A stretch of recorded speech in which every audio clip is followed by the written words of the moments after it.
수강생 여러분 안녕하세요. 메가에서 국제법을 맡고 있는 고비안입니다. 2023년 9급 국제법 부분 이 부분에 시험이 있었죠. 그래서 이제 여러분들 이 국가직 시험을 보셨고 늘 시험이라는 거는 좀 아쉬운 부분들이 남죠. 그렇지만 잘 보신 분들도 있을 거고 좀 아쉬운 부분들이 있는 분들은 계속적으로 준비하시기 위해서 이 기출문제를 봐야 됩니다. 보통 이제 기출문제를 보고 뜻한 바대로 이제 안 되신 분들은 이걸 이제 팽개치게 되는데 그러시면 안 되고요. 그러니까 이제 복기를 꼭 해줘야 됩니다. 그게 이제 좋은 학습 방법이라고 봐야 됩니다. 그리고 새롭게 공부하시는 분들이라면 이 기출문제가 어떤 식으로 나오는구나, 그러니까 어느 정도 공부를 해야 되겠구나 이런 걸 아실 수 있기 때문에 이걸 꼭 좀 체크해서 보셔야 되죠. 보통 이제 공부를 할 때는 조금 어렵게 공부를 하는 게 좋고 그래야 이제 시험에 가서 좀 쉽게 풀 수 있는데 이번 시험 문제는 대략 봤을 때는 굉장히 평이하다. 다른 때보다는 조금 이제 난이도가 더 낮다라고 저는 그렇게 판단합니다. 구급직에 대해서도 2020년, 21년 이럴 때는 굉장히 어려운 문제들이 한두 개는 있었는데요. 이번에는 그 정도 급의 문제는 없는 것 같아요. 다만 살짝 헷갈리는 부분들이 존재하더라고요. 그래서 그런 부분에서 이제 세심하게 준비를 하신 분들은 좀 고득점을 하셨을 텐데 약간씩 이제 약간 헷갈리는 부분, 이런 분들은 이제 함정에 빠지셨을 분들도 있을 것 같다라는 말씀을 드립니다. 그러면 하나씩 20문제 내용을 빨리 보도록 하죠. 2023년 4월 8일에 있었던 국가직 9급 국제법 문제입니다. 첫 번째 문제로 이제 유엔에 있어서 유엔이 중요한 게 아니고요. 여기는 이제 외교적 보호권이가 나온 거예요. 외교적 보호권이. 그 중에서도 외교적 보호권 중에서도 아주 많은 얘기가 나온 게 아니라 국내 구제 절차 완료 제도, 이거 중요한지 거 알겠습니까? 근데 이제 이 경우에 국내 구제 절차 완료를 하지 않고 빠르게 그냥 이거 없이 바로 외교적 보호권을 사용할 수 있는 경우들이 있냐 이거죠. 그러면 근데 그거에 해당되지 않는 걸 얘기하는 거죠. 그럼 대체로 아시듯이 재판 같은 걸 할 수 있는 사정이 안 되거나 이 구제 절차가 부당하게 지연된다거나 이런 것들이에요. 실효적 어떤 구제 방법이 없다거나 이런 게 대부분이죠. 그러니까 여기 부당 지연이 있다든지 아니면 어떤 인과관계성이 이제 전혀 없어가지고 이거에 대해서는 그냥 피해 일자, 이때 피해 일자, 피해자와 어떤 그 해당 국가 사이에서 연결고리가 없다, 이런 표현 보통 쓰죠. 그러면 바로 들어올 수 있는 거죠. 그래서 여기 나오는 것처럼 재판 관할권을 행사할 권한이 없다거나 국내 법원이. 그럼 어쩔 수 없이 바로 그냥 외교적 보호권을 사용한다든지 아니면 실효적 어떤 구제에 그게 없어요. 수단이 없는 겁니다. 그럼 바로 들어갈 수밖에 없고요. 그 다음에 여기 이제 4번 먼저 보실게요. 명백하게 배제되는 거예요. 구제 절차를 못 받는 거죠. 아니면 이제 부당 지연이라든지 연결고리가 없다 이런 표현들이 나오는 건데 이런 경우에 있어서는 어떻게 한다? 이 외교적 보호권은 바로 사용할 수 있는 겁니다. 구제 절차 없이, 국내 구제 절차 없이. 근데 여기 답은 3번입니다. 피해자가 구제 절차에 대한 판결을 받을 가능성이 적거나 아니면 비용상 사법적 접근이 어렵다. 이 정도 가지고 그러니까 결국은 구제 절차를 가보긴 가봐야 돼요. 그게 되든지 안 되든지는 그건 그 이후의 일이고 그에 대해서는 그래서 이게 답이 3번입니다. 그다음 하나 정도 더 말씀드리면 포기를 해버렸다. 만약에 이제 사법권 자체를 포기하면 바로 외교적 보호권을 사용할 수 있는 거죠. 그래서 이건 답은 3번입니다. 어렵진 않은데 이거 당연히 외워두셨을 거라. 그 다음에 이 지문 자체가 그렇게 어렵진 않습니다. 판결을 받을 가능성, 즉 자기가 원하는 판결을 받을 가능성이 아예 없는 것도 아니고 있긴 있는데 낮다는 것만 가지고는 구제 절차를 없이 바로 외교적 보호권을 사용하자 이렇게 갈 수는 없다는 거죠. 두 번째 문제 볼까요? 해양법 협약인데 그 중에서도 이제 선박의 지위나 관할권에 대한 걸로 옳지 않은 이 문제 조금 어렵더라고요. 저는 다른 걸 이제 보고 맞출 수는 있었는데 이게 굉장히 까다로운 문제입니다. 왜냐면 1번에 보시면 이게 1번이 답이 됐는데요. 공해에서 발생하는 해적 행위라는 건 동해 선박에 승무원이나 승객에 있어도 이루어질 수 있냐? 그러면 가능합니다. 그게 불가능한 거라고 얘기하기 좀 어려운데 이 경우 모든 국가의 군함은 이제 납포할 수 있냐? 그러면 이 부분도 맞는 거고 이건 확실히 맞아요. 보편주의지 않습니까? 이 부분도 지금 맞다고 보시면 되는 거죠. 근데 그럼 맞는 거잖아. 아니요. 근데 이 부분이 어렵더라고요. 뭐냐면 이게 동일 선박이라고 하는 보통 이제 법규는 해양법 협약은 민간 선박 내 승무원이나 승객 뭐 이런 표현을 썼거든요. 그리고 이제 그 안에서 민간 선박이라는 게 이제 그 해당 승객들이 이제 그거를 해가지고 이제 뭡니까 선박을 이제 뭐죠 해상에서 이렇게 공해상에서 이렇게 가져가는 거죠. 그러면 그것도 될 수 있는데 우리 판례가 있더라고요. 우리 판례에서 예전에 이제 90년대 페스키만 사건 그 선상반란 사건이 있어요. 그 선상반란 이게 굳이 얘기하면 이게 선상반란이거든요. 근데 선상반란도 넓게 보면 해적이라고 얘기할 수도 있는데 이걸 이 판례에서는 뭐라고 했냐면 우리 판례에서는 이게 만약 동인선박의 승무원이나 승객이라고 한다면 그렇다면 이게 선상반란의 개념이라면 기국주의 관점에서 해당 선박의 국적국이 갖는 것이 원칙이다 이런 얘기를 했어요. 그래서 이게 해적이라고 보기가 좀 어렵다는 겁니다. 우리 판례에서. 그래서 답은 이건 1번으로 잡은 건데 이 부분이 많이 어렵더라고요. 근데 2번은 쉽죠. 공해상에서 무허가 방송 같은 것들 하는 것들 그러면 뭐 그걸 선박의 기국이라든지 시설의 등록국이라든지 무허가 방송 종사자의 뭐 공소국 아니면 이제 거기서 이제 송수신이 되는 그런 국가들 피해받는 국가들 이런 국가들은 어떻다? 임금을 할 수 있어요. 물론 이제 이게 갔는데 실제로는 아니다. 뭐 이래버리면 이제 이쪽에서 손해배상 문제가 발생하겠죠. 국가배상 문제가 발생할 건데 어쨌든 이건 가능한 얘기고 이건 잘 아시는 거고 2개 국가 이상의 국기를 편의적으로 개항하고 다니면 무국적선으로 보는 겁니다. 무국적선.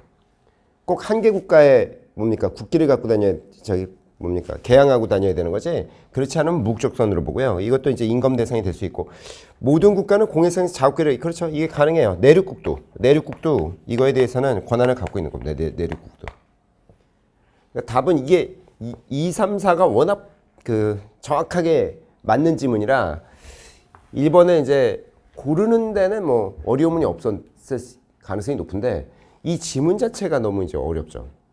솔직히 이제 해적 범위에 대해서 해양법 협약만 놓고 보자면 이게 완전히 틀렸다라고 얘기하기는 좀 어려워요.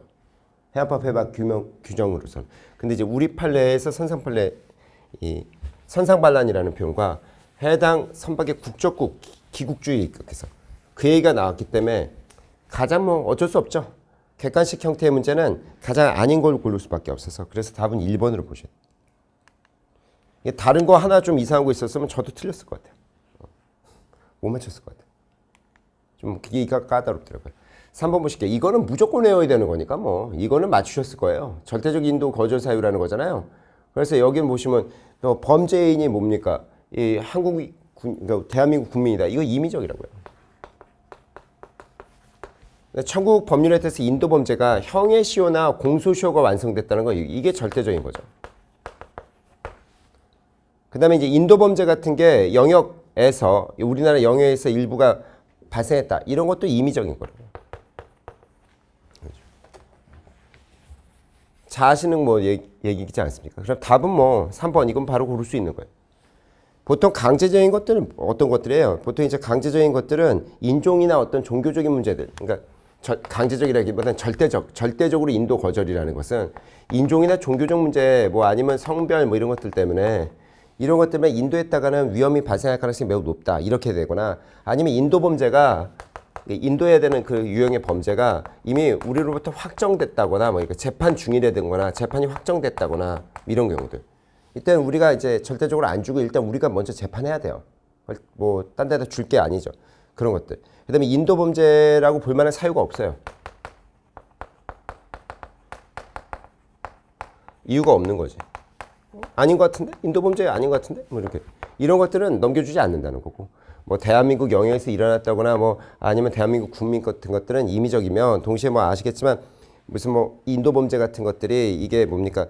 이게 집행 종료 전 뭐 이런 것들 아니면 청구 국가에서 이제 이미 재판을 받았고 그 재판에 대해서 이제 형이 확정되거나 처벌받지 않기로 했다거나 뭐 이런 것들이죠. 아니면 인도한다는 것 자체가 비인도적이다. 뭐 이런 것들이 임의적이라고요. 그래서 이건 반드시 외워두셔야 되는 거니까 이걸 자체를 틀리실 분들은 거의 없을 겁니다. 다만 이제 이게 늘 외우셔야 된다라고 얘기하지만 순간적으로 헷갈리지만 개수 문제도 아니기 때문에 고르는 문제이기 때문에 이거를 틀리시기는 거의 없을 거라 이렇게 생각합니다. 4번도 넘어갈까요? 3번이었죠. 그래서 4번이 조금 까다롭게 느껴지더라고요. 그래서 저 길고 옳은 거 고르는 문제가 조금 어렵죠. 보실게요. 국가대표의 부정이라는 거죠. 뭐 매수를 당한다거나 이런 거죠. 국가대표가 이제 그런 것들의 사유로 부적법을 주장할 수 있는 국가가 사후 명시적, 묵시적으로 유효성을 동의한다. 동의하면 끝이에요. 치유되지. 뭐 그 국가가 뭐 동의해버렸는데 위법성 조항 문제잖아요. 거기다 뭐 이거는 뭐 무효화시킬 수 있는 구조가 아닙니다. 동의를 한다면. 동의를 안 한다면 뭐 모든 게 원칙적으로 무효화시킨다 할 때는 전체를 다 날려버릴 수 있는 겁니다. 전체를. 그러니까 무슨 뭐 이게 상대적 무효든 절대적 무효 같으면 강압당하는 거 아니에요. 국가가 강압당한다든지 아니면 국가대표가 강압당한다든지 아니면 강행규범 위반 같은데 그건 당연히 절대 전부 무효고. 그렇죠? 그거 외에 무슨 기망을 당한다거나 아니면 착오가 일어났다거나 여기 그저 뭐 국가대표의 어떤 부정 문제라든지 이런 것들 아니면 원래는 그 조약 절차상의 그 문제죠. 조약 절차상에 원래 조약법을 원용할 수가 없어요. 그러니까 이제 조약법을 무효화시키기 위해서 국내법을 원용할 수 없는데 국내법적 조약 절차 그거 문제 때문이라면 그거에 대해서는 이제 무효화 문제가 발생 가능하다고 이렇게 되는 건데 그런 것들도 원칙적으로 절대적으로 다 전체를 다 날릴 수 있는 거고 뭐 이런 것들이죠. 근데 동일해 버리면 치유되는 겁니다. 이게 바로 나오죠. 그래서 기망 같은 거 있잖아요. 조약의 부적법이라는 게 무효입니다. 그러니까 법이라는 게 조약법 표백이죠.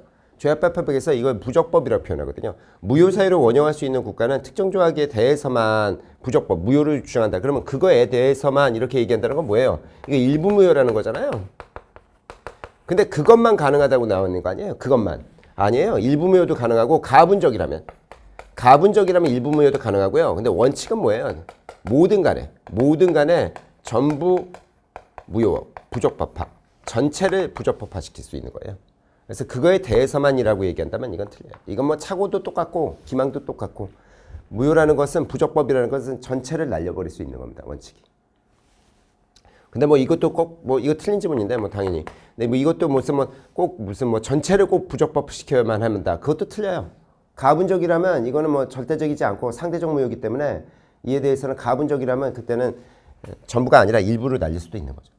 3번에 보시면 조약 체결 당시에 존재하는 사실의 착오. 이게 어렵죠. 이것만이 착오입니다. 법률의 착오라는 건데 이거는 착오로 주장할 수 없어요. 본질적 기초에 대해 형성하는 여기는 맞는 건데 이거예요. 사실의 착오지 법률 착오 아닙니다. 이 부분이 좀 어렵죠. 그래서 이거는 그냥 법의 논리예요. 이거는 뭐 국제법의 논리가 아니라요. 국내 법도 우리나라 법도 이래요. 우리나라 무슨 법률 이런 것도 법률에 대한 착각이라는 걸 인정하지는 않습니다. 그래서 사실의 착오예요. 사실의 착오. 그렇다면 이것도 틀리고 이것도 틀리고 이 3번이 좀 어렵죠. 나머지 이제 4번밖에 답이 없는 거죠. 여러 원칙을 위반해서 힘의 위법 사용 같은 것들 체결된 그런 조약이라는 것은 무효죠. 그렇죠? 국제연합에 있어 유엔에 있어서의 그 내용을 어겨가지고 이랬다는 무효고 이때는 가행규범과 충돌한다는 거죠. 그러면 어떻게 된다? 국제사법재판소에다가 여기다 맡겨라 이렇게 돼 있어요. 답은 4번입니다. 이제 3번이 좀 까칠하게 느껴지시면 3, 4번에서 조금 이제 고통스러운 거죠. 1, 2번에서 고통스러우실 일은 아니고 약간 2번이 헷갈리실 수도 있겠다. 왜냐면 이제 일부 무효가 가능한 거 아닌가? 근데 그거에 대해서만은 안 되고요. 5번으로 넘어갈까요? 기후변화 문제는 보통 이제 기후 이쪽이 환경 쪽이 좀 어려운데 매우 쉽게 나왔더라고요. 이게 어려운데 옳지 않은 거로 나와서 좀 아시겠지만 기후변화에 대한 기본 협약 리우에백이죠. 1992년에 있어도 공통적이면서 차별적 각각의 자기의 어떤 능력에 따라서 해라 뭐 이런 식으로 했고 이거는 법적 구속력도 없었어요. 이때는. 그래서 안 되겠어 가지고 교토의정서 만든 거 아니에요. 1997년에. 이때 이제 뭡니까? 법적 구속력을 갖게 됐지. 그렇게 하기로 했는데 솔직히 말은 이렇게 해놓고선 잘 안 지켰지만 그때 이때 잘 기억나시겠지만 선진국에 대해서만 의무를 부과했지 개도국은 의무를 부과하지 않았다고요. 그래서 유예를 해줬다고요. 그래서 우리나라도 그때만 해도 선진국이라고 얘기하기는 좀 그래서 그렇죠? OECD 들어가긴 했지만 많이 봐줬죠. 그래서 이제 우리나라도 안 했었고 중국도 안 하고 인도도 안 하고 그랬다가 파리 협정 때 모두가 하기로 했죠. 모든 국가입니다. 사실상. 물론 이제 자기가 이행할 수 있는 그만큼 그래서 기여분이라고 하는 그만큼에 대해서 이제 자체적으로 해나가기로 했지만 바로바로 그래서 파리 협정이 2015년께 나오잖아요. 여기서 뭐라고 했냐면 당사국들은 배출량 감축 목표를 자기가 자발적으로 설정해야 돼요. 그리고 이거를 2023년부터 어떻게 한다? 점검하기로 했어요. 정기적으로. 5년에 한 번씩 점검하기로 하고 뭐 이랬죠. 맞는 질문이고요. 4번에 보시면 이 기후변화에 대한 국제연합 기록이 1992죠. 리우. 그리고 의정서군요. 의정서 1997. 그러면 이때는 감축량을 평가하는 기준을 1990년에 맞췄어요. 근데 파리 때는 산업혁명 이후로 2도씨. 산업혁명 이후에 2도씨라고 얘기했죠. 산업혁명 이전으로부터 2도씨 이상 올라가면 안 된다. 뭐 이런 얘기를 해보죠. 답은 그렇다면 뭡니까? 이건 옳지 않은 거니까 2번이에요. 이거 좀 매우 쉽죠. 여기까지 안 읽으셨을 거예요. 여기 보시는 순간 2번 찍고 아마 다른 걸로 넘어가셨을 것입니다. 6번 보실게요. 유엔 회원국에 대한 지위에 대한 절차들입니다. 가입은 총회 결정이 요구된다. 이 가입은요. 두 개가 같이 묶여져 있지만 안보리 권고가 필요해요. 근데 이거 거부권이 있어가지고요. 가능해서 거부가. 그래서 5개 국가, 상임 이사국 5개, 이거 미국, 영국, 프랑스, 중국, 러시아라는 거 모르시는 분은 없고 이 5개 포함해서 총 9개. 왜냐면 안보리는 기본적으로 가중구조 형태의 표기 방식이기 때문에 이거는 과반수 찬성이 아니고요. 안보리 포함해서 9개 국가가 필요한 겁니다. 그 다음에 그게 넘어오면 총회에서 어떻게 한다? 결정을 해요. 여기 앞에 보는 총회 결정이 요구되고 여기 맞는 거고 이때 국제연합 전체가 아니라 전체 3분의 2는 맞아요. 근데 전체가 아니라 출석 투표입니다. 저희 교재가 아마 이게 그냥 이 표현이 없이 그냥 3분의 1로만 제가 써놨죠. 그래서 여러분들이 좀 힘드셨을 수도 있어서 좀 죄송한 부분이 있는데 출석 투표입니다. 출석 투표. 전체 같은 건 유엔 자체 헌장을 바꿀 때 전체예요. 유엔 헌장을 바꿀 때 전체로 돼 있지 나머지는 그게 출석 투표입니다. 전체를 할 수 있는 건 헌장을 바꾸는 건데 그런 일은 거의 없죠. 헌장의 변경. 그래서 이게 전체가 아니고 출석 투표입니다. 근데 제가 강의할 때 아마 설명을 그래도 요걸 기출강의 때 요때 얘기 드려서 기억나시는 분들은 아마 맞출 수 있었을 것이고 3번에 권리와 특권의 행사의 회복시키는 건요. 총회가 하는 게 아니에요. 그냥 안보리가 그냥 단독으로 해요. 제명을 한다거나 권리를 이제 제한할 때는 그때는 이제 안보리가 이렇게 안보리 권고에 의해서 총회가 결정하는 방식이지만 여기 회복시키는 건 그냥 안보리가 단독으로 한다. 이거는 잘 알고 계셨을 것이고. 답은 그렇다면 뭐예요? 이거 다 틀리면 답은 4번이죠. 제명은 거부권을 행사할 수 있는 그렇죠. 권고 절차를 거쳐서 총회에서 결정하도록 하는데 한 번도 제명이 이루어진 적은 없습니다. 답은 4번입니다. 약간 어려우실 수는 있을 것 같아요.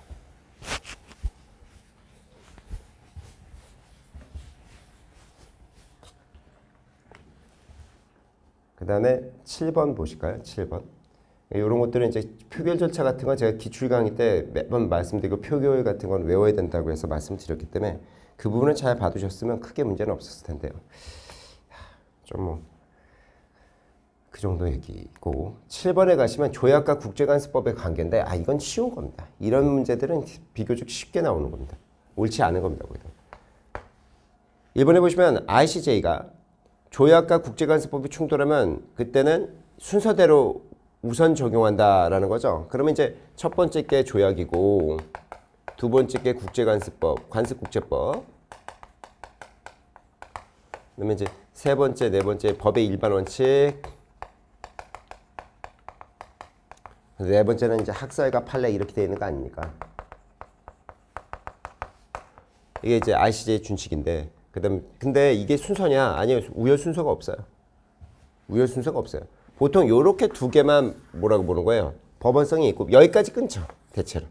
여기까지 끊어서 법원성이 있다고 봐주는 거죠. 여기까지. 하지만 여기는 법원성이 없어요. 근데 이거는 뭐 순서가 있는 게 아니라 뭐 특히 조약하고 국제관습법은 어디가 우선한다 아니다 이런 얘기를 할 수가 없어요. 그래서 우선하는 그런 구조가 아닙니다. 여기는 약간 보충적인 느낌이 있어요. 이게 법의 일반 원칙은.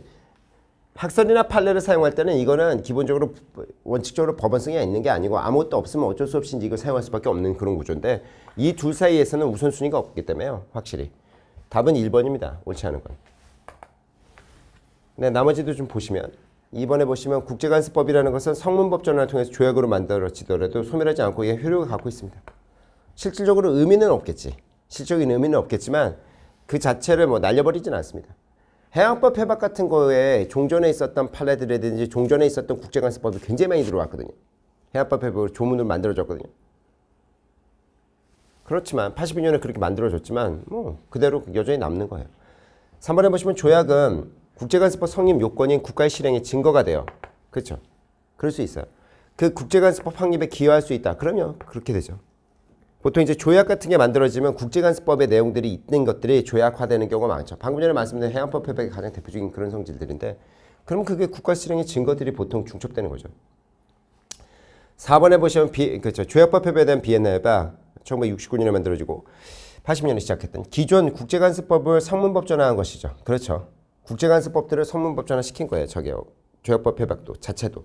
일부 조항은 새로운 발전적 요소를 갖고 있었다. 네, 뭐 새로운 것들도 껴서 이제 넣고 그 전에 없었던 것도 이제 협의회 통해서 넣고 그랬던 거죠.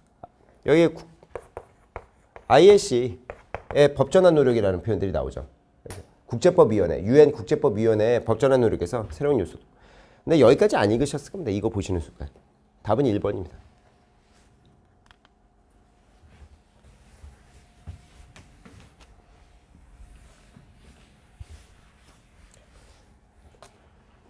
다만 이제 이런 데를 보시고 약간 너무 깊이 생각하시는 분들은 2번 그런가 이런 생각하시는데 시험을 뭐 보실 때 그러니까 사고를 하실 때 깊이 사고하시는 분들은 참 좋은데 시험 본다는 관점, 그러니까 수험의 관점에서 공부는 약간 너무 깊이 생각하시면 그러면 좀 힘든 부분이 있어요. 힘들다는 게 뭐 떨어진다는 게 아니라 그러면 이제 혹시 이제 시험 맞춰 특히 객관식 문제는 그런 부분이 있어서 조금 힘을 빼야 되는 부분은 있습니다. 답은 1번. 8번 보실게요. 8번이 좀 깨알 같은데 ICJ 관할에 대한 얘기가 납니다. 선택수락 뭐 이런 얘기들이 나오던데 보시면 옳지 않은 겁니다. 그렇죠? ICJ에서 국가만이 당사자적 능력을 갖느냐? 그러면 네. 국가만이 당사자적 능력을 갖습니다. 자, 아시겠지만 권고적 의견은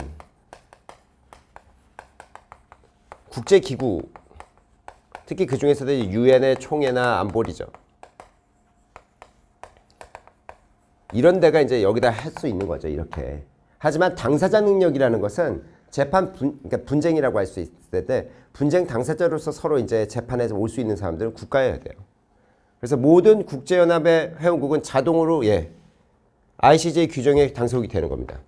그렇게 규정이 났어요. 유엔 원장과 그다음에 ICJ 그 규정. 그래서 당연히 당사자 능력을 갖고 있다 이렇게 봐야 되는 거예요. 맞는 지문입니다. 어려운 얘기가 아니고.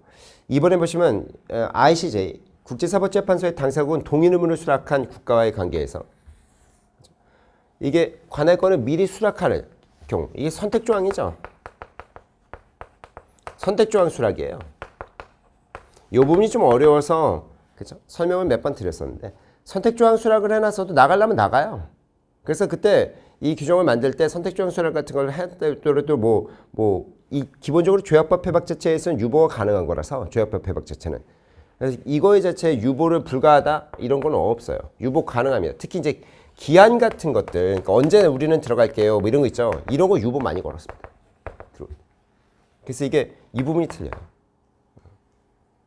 요거 뭐 그러니까 조약법 해박 뭐나 이런데 유보도 있고 ICJ도 그렇죠. 이게 ICJ에서도 이 얘기를 했어요. 이거 유보 같은 거 뭐 불가한 거 아닌데 뭐 이렇게 얘기해보죠. 그래서 이 부분이 이제 답이 되는 거죠. 확대 관할권이라는 게 이때 요 선택조항 이 근처에서 이제 보시게 됐던 것일 텐데 확대 관할권이가 명문이 없습니다. 요 문제가 좀 어려웠던 게 이 부분은 좀 어렵더라고요. 확대 관할권이 명시적 규정이 없어요. 여기서 보통 이제 ICJ 판례 같은 것들 가지고 중첩적으로 해서 이게 인정이 되어 왔던 겁니다. 그래서 여기 보시는 것처럼 이 ICJ, 그러니까 PCIJ 시대 때부터 해서 지금의 ICJ 실행을 통해서 발전해 왔다는 게 이게 판례를 통해서 이 실행이라는 게 판례입니다. 판례들을 통해서 계속적으로 확대 관할권이라는 관점이 형성되어 왔다. 이 지문은 맞는 지문. 이 부분이 이제 약간 이제 어렵게 느껴지실 가능성이 좀 있었다. 4번 보시면 선택조항 수락 선언이라는 건 일방적 행위예요. 맞습니다. 일방적 행위입니다. 일방적 행위죠. 그러다 보니까 동일한 어떤 강제 관할의 의무를 수락하는 다른 국가는 1년에 양자 간의 약속을 한 걸로처럼 보는 거죠. 이 선택조항 수락되어 있는 국가들 사이에서만 의미가 있는 겁니다. 선택조항 수락. 그 다음에 선택조항에 수락에 유보가 가능해서 방금 전에 보셨지만 이해서. 그래서 유보한 범위가 있다면 그 범위만큼은 벗어나는 거예요. 그리고 그게 보통 이제 이 이란 5.1 사건이라는 거에 있어서 그 이란이 받아들인 부분과 그 다음에 영국이 받아들인 그렇죠? 이란 앵글로 그 5.1 사건이라는 거에서 그 선택조항들 사이에서의 차이점이 있어가지고 그만큼에서 이란이 자기가 인정한 부분에 대해서만큼만 서로가 어떻다 선택조항으로 들어온 걸로 봐야지 그렇지 않으면 그게 안 된다 뭐 이런 얘기들이 나왔었죠. 답은 그래서요. 이건 2번입니다. 아마도 잘 맞추셨을 것 같긴 한데 여기가 조금 어려웠을 수가 있었다. 그런 걸 생각해 볼 수 있습니다. 답은 2번. 계속 보시죠. 9번입니다. 국제관습법에 이제 성립 요건으로 오른 것은 이런 얘기가 나옵니다. 뭐 이런 건 또 쉽습니다. 국제관습법이나 조약 나오면 좀 쉬운 편이에요. 국내법을 적용한 국내 법원의 판결. 이것도 국가 실행에 해당할 수 있죠. 있습니다. 이게 보통 이게 국제관습법으로 많이 들어왔어요. 이게 법의 일반 원칙이라는 관점에서 만들어지잖아요. 이게 법의 일반 원칙이 됐다가 이게 어떻게 됩니까? 국제관습법으로 들어오게 되는 거죠, 보통. 그런 식으로 이제 발전하는 단계니까 국가 실행 같은 것들이 인정할 수 있죠. 꽤 많은 것들이 이제 특히 강대국들, 뭐 영국, 미국 뭐 이런 나라들이 했던 것들의 국내 판결 뭐 이런 것들이 이제 영향을 줘서 국제관습법으로 성장하는 거잖아요. 이번에 보시면 국제기구의 실행이라는 것은 그렇죠. 해당 회원국의 국가행위로 간주되어 국제관습법의 성립 요건인 국가 실행이 될 수 있다. 그러면 가능해요. 이 국제관습법의 성립 요건인 국가 실행이 될 수 있다. 이 부분이 있어요. 근데 이게 문제는 제한 없이 이게 틀려요.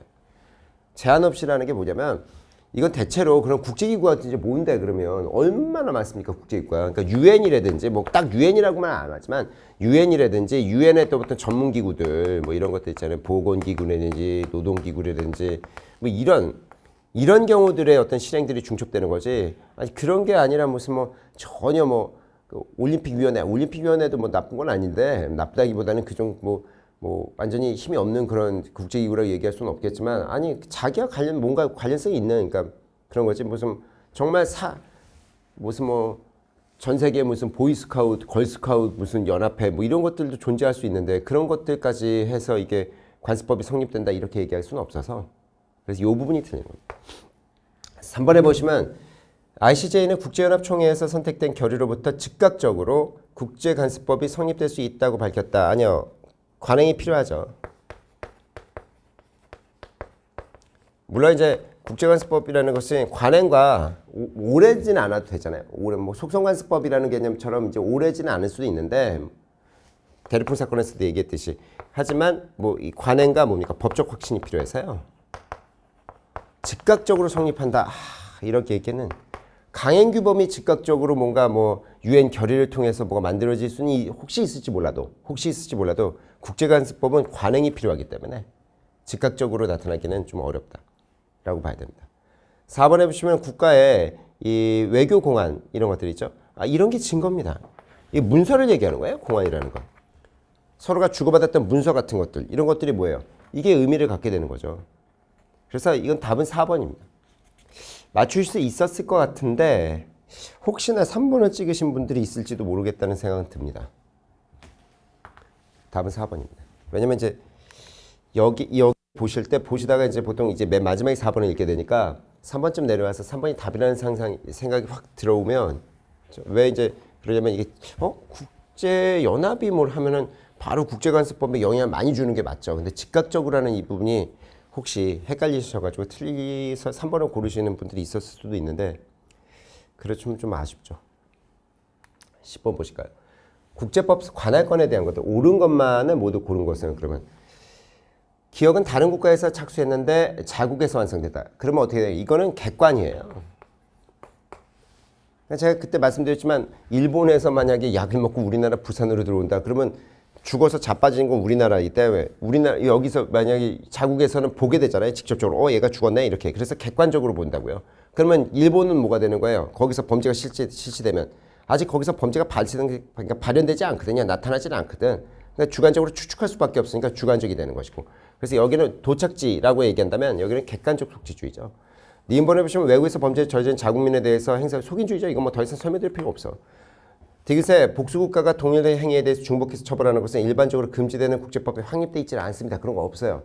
대체로 중복적으로 하는 경우 많고요. 우리나라 형법도 중복적으로 처벌할 수 있게끔 돼 있어요. 대부분 국가가 그렇습니다. 리을번에는 조약의 기소 또는 인도 규정 같은 것들 이런 거 뭐 테러와 관련됐거나 특히 이제 항공기 납치 이런 게 진짜 많죠. 근데 이거를 보편적 간헐권이라고 얘기하는 게 아닙니다. 보편적 간헐권은 해적 뭐 이런 거에 있는 거지. 기소 또는 인도 같은 건 범죄 인도 조약 같은 것들도 이게 범죄 인도 조약의 양국 간에 있는 거지 그게 다자조약 형태 구조가 아니라고요. 그래서 이거는 보편적 관할권이라고 얘기하기 어렵습니다. 해적이라고 하면 모를까? 답은 그래서 뭡니까? 니은하고 디귿이죠. 옳은 거면. 답은 3번이죠. 근데 이제 이렇게 이제 개수가 아니면 개수면 이런 게 헷갈리셔가지고 뭐 틀릴 수 있는데 개수가 아니고 기억 니은 디귿 리을이면 맞출 수 있어요. 그래서 좀 쉽다고 제가 말씀드린 거예요. 11번 보실게요. 국가 및 재산에 대한 관할권 면제에 대한 국제연합협약서의 관할권 면제. 이게 뭡니까? 주권 면제죠. 주권 면제 협약에서 가장 중요한 건 뭡니까? 그 예외 규정들이에요. 뭐뭐 있어요? 상업적 거래. 물론 이제 이 상업적 거래라는 것이 국가와 기업 간이죠. 국가와 국가 사이의 상업적 거래가 아니라 국가 대 기업의 관계. 뭐 개인이라고 하지만 뭐 개인이나 이런 거. 아니면 어떤 고용. 근데 고용도 이게 임금 문제지. 기억나시겠지만 이게 무슨 뭐 고용을 새롭게 무슨 해줘야 된다, 갱신해야 된다 이런 거 아니고 뭐 잘랐다 뭐 이런 거 말고요. 그다음에 이제 뭡니까? 불법적인 문제 때문에 손해배상 문제가 발생하는 거죠. 이때 소송이죠. 이런 것들은 다 할 수 있는데 이것도 이제 명예 같은 거 말고 신체나 생명 같은 거, 재산 이런 것들의 문제가 생겼을 때 얘기하는 것이고, 그다음에 부동산이나 동산에 대한 물론 보통 이제 부동산으로 외우라고 말씀드리지만 부동산, 동산에 대한 상속이나 증여 문제가 발생한다거나 아니면 지적재산권 문제가 발생한다거나 보통 이제 지식재산권이라고도 나오고요. 이런 것들의 소송은 어떻게 한다? 여기는 주권면제 이거 협약 주권면제가 된다 안 된다 아니에요. 이건 주권면제가 예외예요. 주권면제 예외 즉 상대적 주권면제론에 입각해서 제한적 주권면제론에 입각해서 만들어진 거죠. 주권면제 협약 11조부터 해서 쭉 나오는데 아니면 기업이 참여하는 소송 같은 것들. 그 다음에 이제 선박이에요. 선박인데 국가 소유나 국가는 소유 선박 같은 것들인데 이게 상업적으로 사용되는 게 아니라 비상업적 용도로 사용되는 경우도 군함이나 뭐 이런 것들 생각하시면 되고 아니면 아예 저기 뭡니까 그 서로 간에 어떤 이렇게 이제 맺을 때 국가와 기업이 서로 간에 그 조약 같은 거 맺을 때 중재재판 가기로 이렇게 협정해 놓는 것들이 있어요. 그러면 이제 그런 것들은 서로 이제 중재협정 가기로 해서 협정해 놓으면 소송 같은 것들이 가능하게끔 열려져 있는 겁니다. 이렇게 되죠.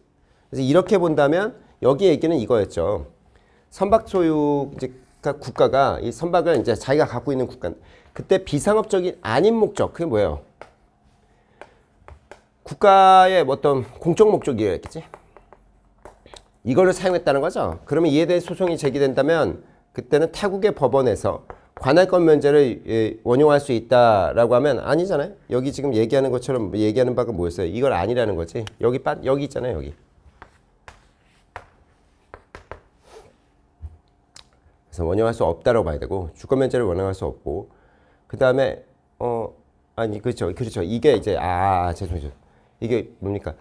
만약에 이 공적 목적으로 사용했다 하면 그때는 어떻다? 타국의 뭐 법원에서 주권 면제를 원용할 수가 그렇죠. 없는 거죠. 없는 거. 이렇게 되는 거고. 이번에 보시면 다른 나라의 재판 관할권에 대한 동의는 판결에 따른 강제표현 아니요. 요건 그렇지 않죠. 판결에 따른 강제표현까지는 요거는 요거에 대한 동의가 있다. 이 포기가 있다 하더라도 요거에 대한 포기는 별도가 필요한 겁니다. 별도가. C가 아니에요. 그 다음에 3번에 보시면 국가대표가 타국의 법원에서 증인으로 출석했다. 이것만 가지고 포기라고 해석합니까? 해석하지 않아요. 나왔다는 것만 가지고 포기라고 해석할 수가 있는 게 아닙니다. 4번에 상업적 거래인지 판단은 우선적으로 행위 성격 같은 것들. 이거를 고려하죠. 이거를 고려해요. 그 다음에 관련되는 경우 목적 같은 걸 고려한다. 네. 보통 이 두 가지를 같이 이해하게끔 돼 있죠. 답은 4번입니다.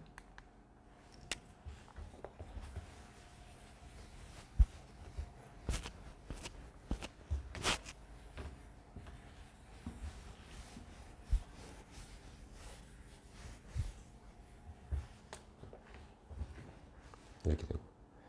그 다음에 12번 보실게요. 국제분쟁의 해결에 위해서 유엔 총회하고 안전보장이사의 활동으로 옳지 않은 거죠. 보실게요. 1번에 보시면 총회는 유엔 원장의 범위 안에 있거나 그에 대해 규정된 기관의 권한, 의무에 대해서 어떤 문제에 대해 토의할 수 있다. 네, 그럼요.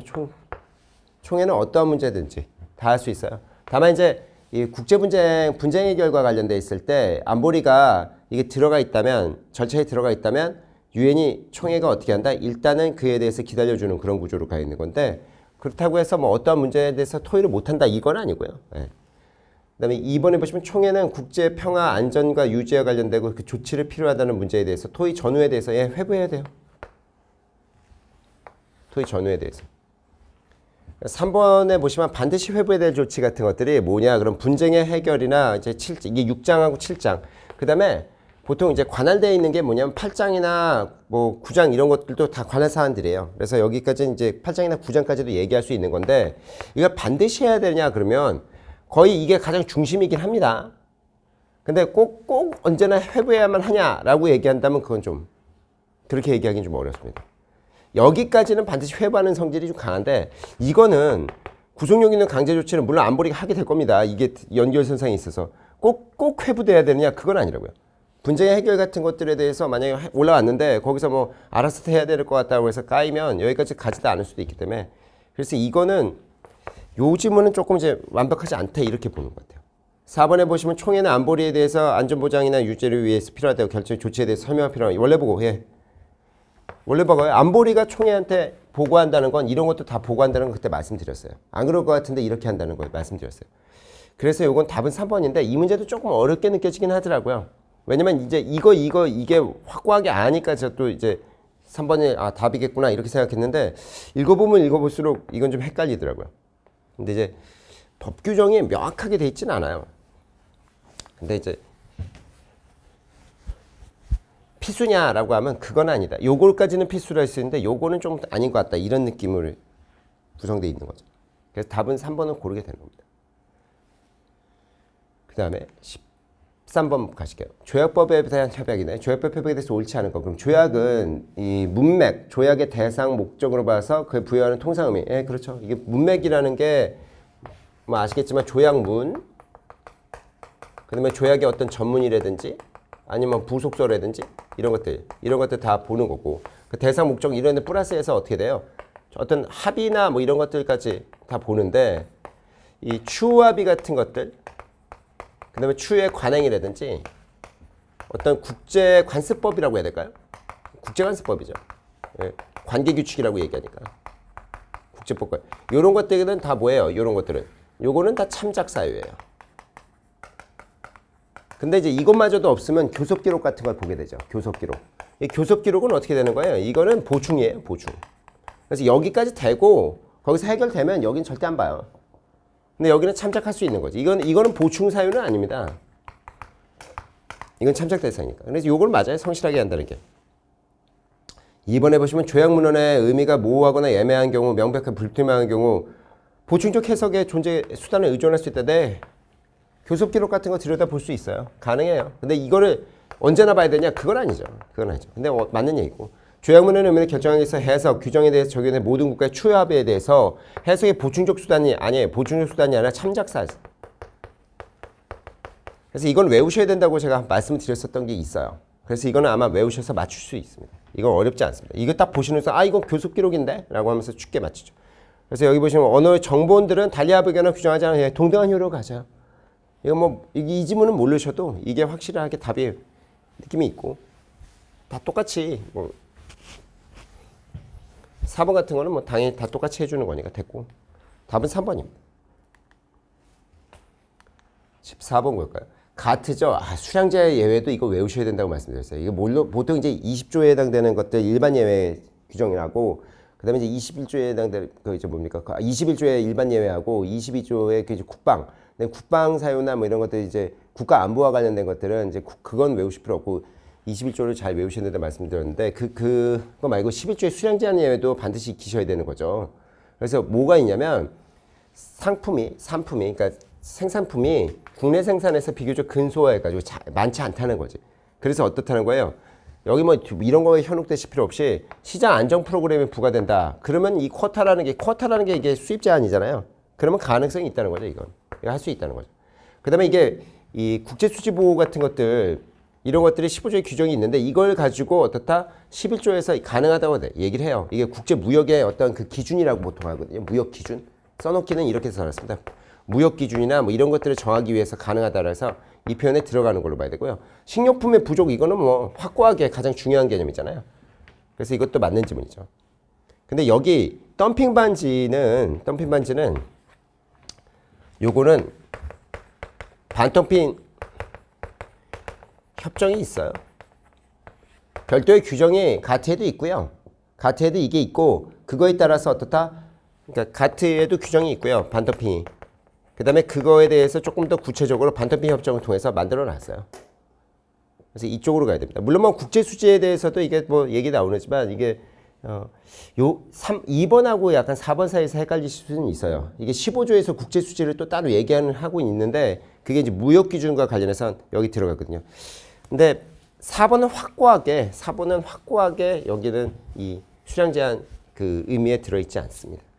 그래서 답은 4번입니다.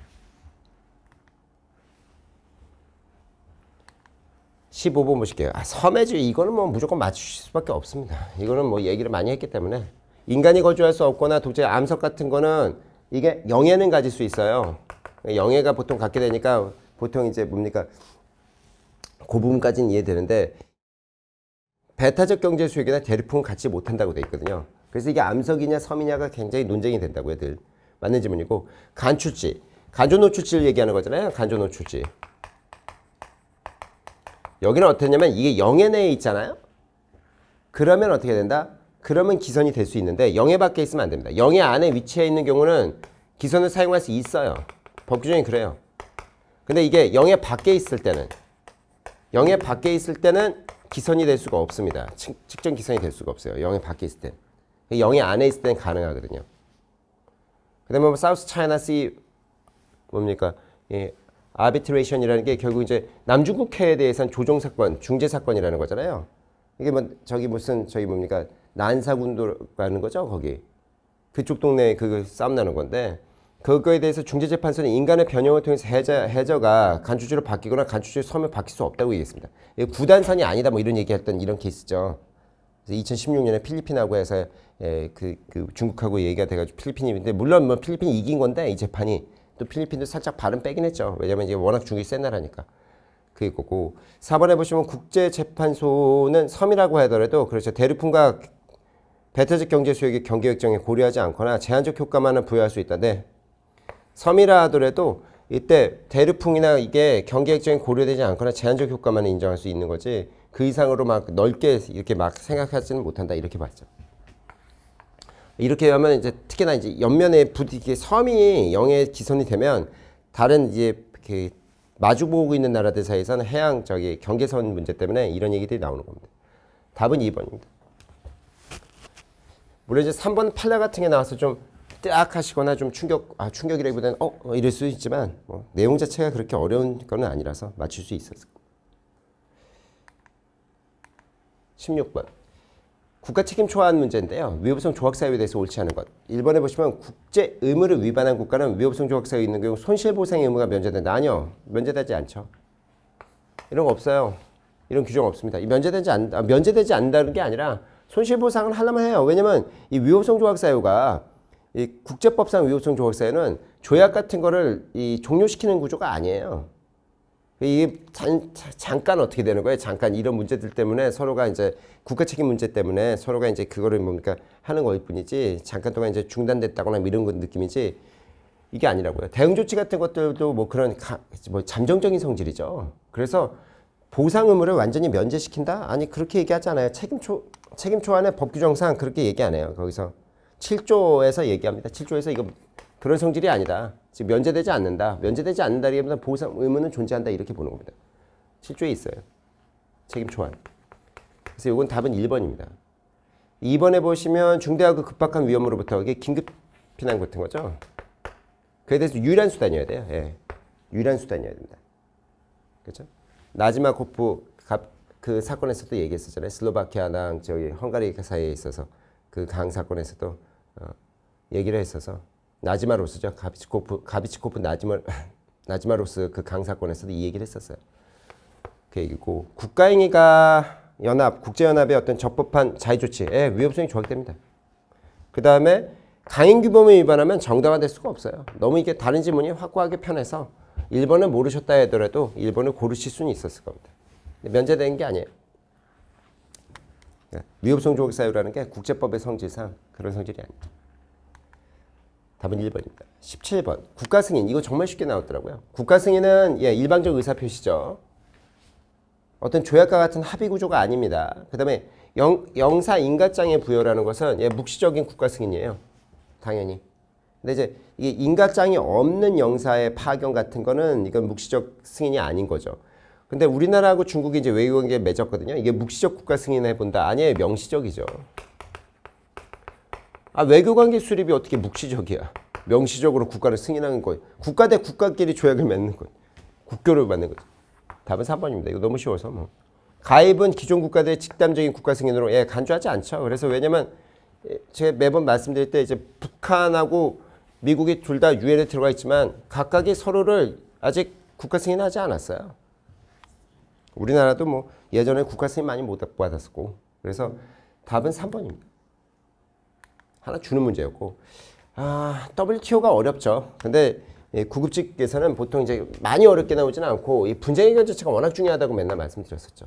절차야 뭐 교재에다 써놨는데 다만 이제 뭐 그게 뭐 써놨으니까 다 공부해서 외워야지라고 얘기하지만 좀 어렵죠. 그게 숫자들이 많이 나오고 그래서 이행에 대한 얘기인데 패널이나 상소 보고서는 채택된 30일 내에 그렇죠. 권고 이행에 대한 입장을 통보하게 돼 있어요. 회원국 DSB 그렇게 얘기를 했고 관련 회원국들은 권고나 판정이 채택된 대응 이행 문제는 분쟁 해결 기구에 제기할 배타적 권한을 갖는다. 그럼 이게 틀립니다. 거의 모든 회원국이 이에 대해서 문제 제기할 수 있어요. 어디다가? DSB에. 그렇게 규정이 돼 있어요. DSB에 그거를 문제 삼을 수 있다. 이렇게 돼 있기 때문에 이에 대해서는 이게 배타적으로 그 국가만이 할 수 있냐? 그렇게 얘기할 수는 없습니다. 그런 구조가 아니에요. 그래서 이게 저도 뭐 이걸 조문까지 외우지 못해서 이걸 봐보니까 이게 DSU 그러니까 뭡니까? 분쟁 해결 그 양해 규정 21조 이 6항에 나와 있다. 근데 뭐 이걸 법조문을 아실 필요는 없고 이게 있습니다. 문제제기 모든 회원국에 문제제기가 가능해요. 관련돼 있다라고 한다면 그렇게 법 규정이 돼 있어서 배타적 권한은 아닙니다. 답은 그래서 2번이죠. 근데 이건 맞추기가 어렵습니다. 확실히 이쪽은 늘 그렇지만 경제 쪽은 좀 시험 문제가 어려워요. 맞추기가 어렵습니다. 3번에 보시면 함적 기간이 종료돼 20일 이내 요거는 외우셨을 겁니다. 만족할 만한 보상에 대해서 이루어지지 않으면 양호에 대해서 그에 관련해 정지시킨다 승인. 이거는 정말 중요해서 몇 번 보셨기 때문에 시험 문제에서도 기출 문제도 푸셨기 때문에 요거는 뭐 어렵지 않으셨을 것이고 4번에 보시면 양호나 그 밖의 진죄 수준에 대해서 그렇죠. 무효화 수준에 상회해야 됩니다. 대응하는 수준이지 그 이상이면 안 된다는 것도 아셨을 것이고 쉽게 2번은 근데 이제 문제는 1번이 이게 30일일까가 약간 헷갈리시면서 약간 떨리시지 않았을까 그런 생각은 듭니다. 그래서 이 문제는 좀 어렵다고 보는 게 맞을 것 같아요. 이 문제는 좀 생각보다 맞추시긴 만만치 않았을 수도 있다. 2번입니다. 19번. 19번도 이게 쉬운 듯 하면서 헷갈리더라고요. 저도 이제 선생님이지만 보다가 너무 이게 기니까 이렇게 됐는데 보시면 관할권은 옳지 않은 겁니다. 만약 A국에서 죄를 저지른 범죄인이 B국 상선을 타고 C국 내수로 들어와요. 범죄인 요통이 있으면 C국이 A국이 뭡니까? 속인주의를 지금 얘기하는 거겠지. 죄를 저지른 거니까. 그렇죠? 속인주의상 요청이 있으면 B국, 이거 기국 아닙니까? 선박이니까. 여기에 올라갈 수 있냐? 그러면 원래는 안 되는 거지. 뭐 이게 영해라면. 왜냐면 이 기국에 딱 어떻게 보면 지나가는 기국인데 왜냐면 무해 통행하고 있었다면 영해를. 그렇다면 어때요? 그러면 여기는 체포할 수가 없다가 돼야 돼요. 근데 이게 내수잖아요. 내수. 내수는 우리 영토 완벽한 영토적 성질에 들어온 거예요. 그렇기 때문에 여기는 체포할 수 있는 겁니다. 완벽하게. 내수 같으면 어떤 느낌이냐면 우리나라 한강에 들어왔다는 거야. 이 배가. 아니면 뭐 낙동강이 됐든 뭐인데 뭐 보가 있어서 우리는 쉽지 않지만 어쨌든 그에 대해서는 잡을 수 있어요. 제가 이거를 거의 여기까지 다 맞췄는데 저도 문제 풀어보거든요. 근데 이거 1번이잖아? 이거 다 틀렸네? 이렇게 생각했어. 근데 선생이라는 게 선생이라는 게 이 영예와 내수를 헷갈린 거야. 나도. 그래서 1번 이거 답이네. 그래서 그런갑다 하고 이제 나머지 읽어왔죠. 외국 상선에 대해서 자국의 관할권을 완전하게 행사할 수 있으므로 이제 내수에서는 그렇죠.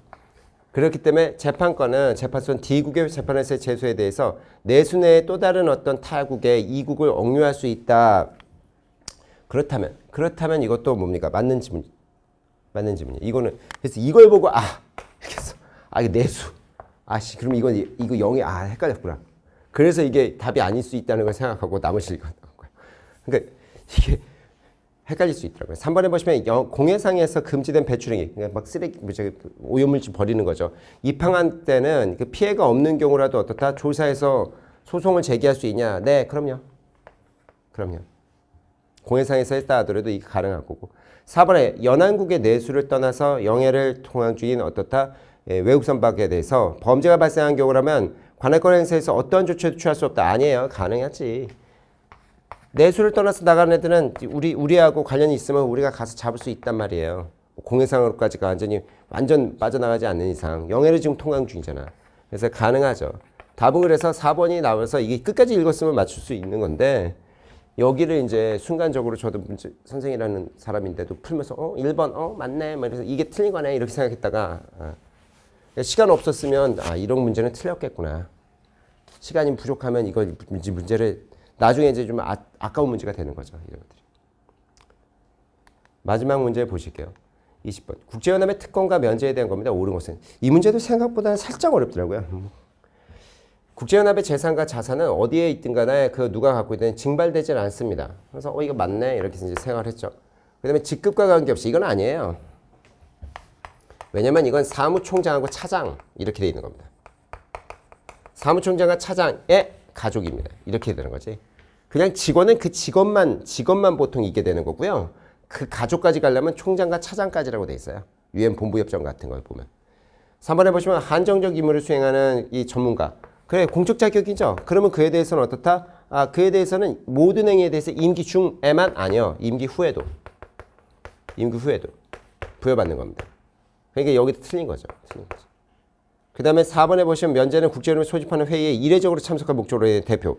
부여되지 않고 아니요 부여돼요. 근데 보통 이게 부여된다 해도 사실상 외교관의 성질을 좀 많이 봐요. 솔직히.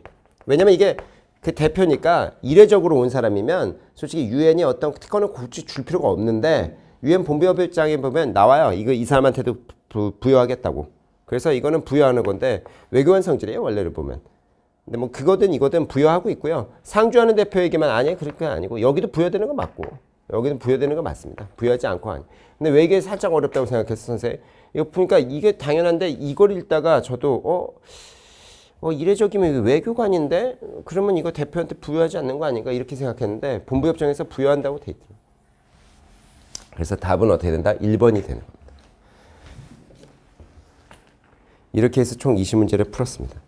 여러분들 해설 좀 한 50여 분 정도 보셨는데 시험이라는 건 늘 아쉬움이 남는다고 말씀드렸습니다만 기출 내용 같은 것들을 잘 다시 한번 복기를 하시고 아니면 이제 새로 공부하신 분들은 길라잡이를 잡으셔서 푸시는데 이 정도 문제라면 구급직은 막 제가 너무 어렵게 여러분들에게 모의고사 같은 것도 문제를 냈던 것 같다라는 생각이 들더라고요. 이 정도 문제면 조금 힘을 빼고 공부해도 괜찮을 것 같다. 7급직에서는 좀 더 열심히 공부하셔야 되는 건 맞지만 그런 생각은 들더라고요. 그러나 언제나 공부는 조금 어렵게 하시는 게 낫습니다. 그래야지 쉽게 문제를 풀고 빠르게 풀 수 있는 거죠. 어쨌든 여러분들 좋은 결과 있으시길 바라고 다음에 우리 또 기본 강의 또는 이제 문제풀이 강의에서 만나 뵙고 또 여러분께 큰 도움을 드릴 수 있도록 노력하겠습니다. 수고 많으셨고요. 다음번에 만나 뵙겠습니다. 감사합니다.